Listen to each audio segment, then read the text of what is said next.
Genesis chapter 25. Abraham had taken another wife, whose name was Keturah. She bore him Zimran, Jokshan, Medan, Midian, Ishbak, and Shua. Jokshan was the father of Sheba and Dedan. The descendants of Dedan were the Ashurites and Letoshites and the Lumites.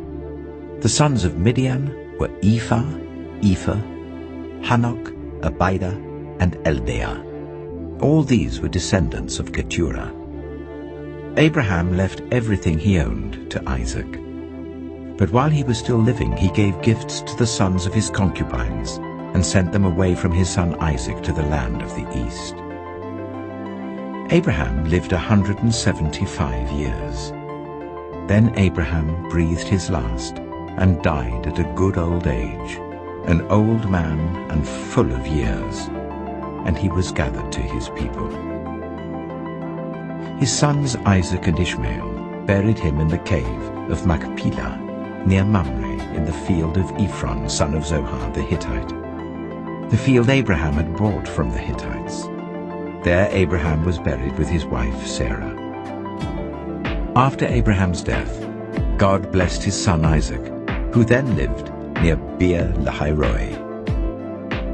This is the account of the family line of Abraham's son Ishmael, whom Sarah's slave Hagar the Egyptian bore to Abraham. These are the names of the sons of Ishmael, listed in the order of their birth. Nebaioth, the firstborn of Ishmael, Kedah, Adbeel, Mibsam, Mishma, Duma, Massa, Hadad, Tema, Jetur, Nephish, and Kedema.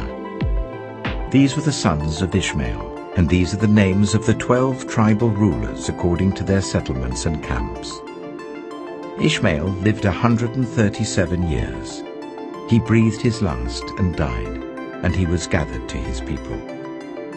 His descendants settled in the area from Havilah to Shur, near the eastern border of Egypt as you go towards Ashur.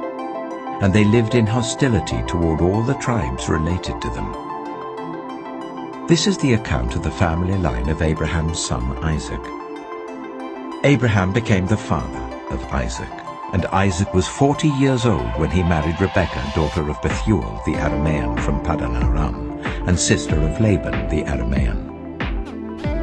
Isaac prayed to the Lord on behalf of his wife because she was childless. The Lord answered his prayer, and his wife Rebekah became pregnant.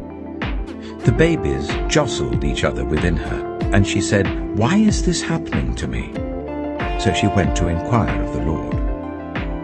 The Lord said to her, "2 nations are in your womb, and 2 peoples from within you will be separated. 1 people will be stronger than the other, and the older will serve the younger." When the time came for her to give birth, there were twin boys in her womb. The first to come out was red, and his whole body was like a hairy garment, so they named him Esau. After this his brother came out, with his hand grasping Esau's heel, so he was named Jacob. Isaac was 60 years old when Rebekah gave birth to them. The boys grew up, and Esau became a skillful hunter, a man of the open country, while Jacob was content to stay at home among the tents. Isaac, who had a taste for wild game, loved Esau, but Rebekah loved Jacob. Once, when Jacob was cooking some stew, Esau came in from the open country, famished. He said to Jacob, "Quick, let me have some of that red stew. I'm famished." That is why he was also called Edom. Jacob replied, "First sell me your birthright." "Look, I am about to die," Esau said. "What good is the birthright to me?" But Jacob said, "Swear to me first." So he swore an oath to him, selling his birthright to Jacob. Then Jacob gave Esau some bread and some lentil stew. He ate and drank and then got up and left. So Esau despised his birthright.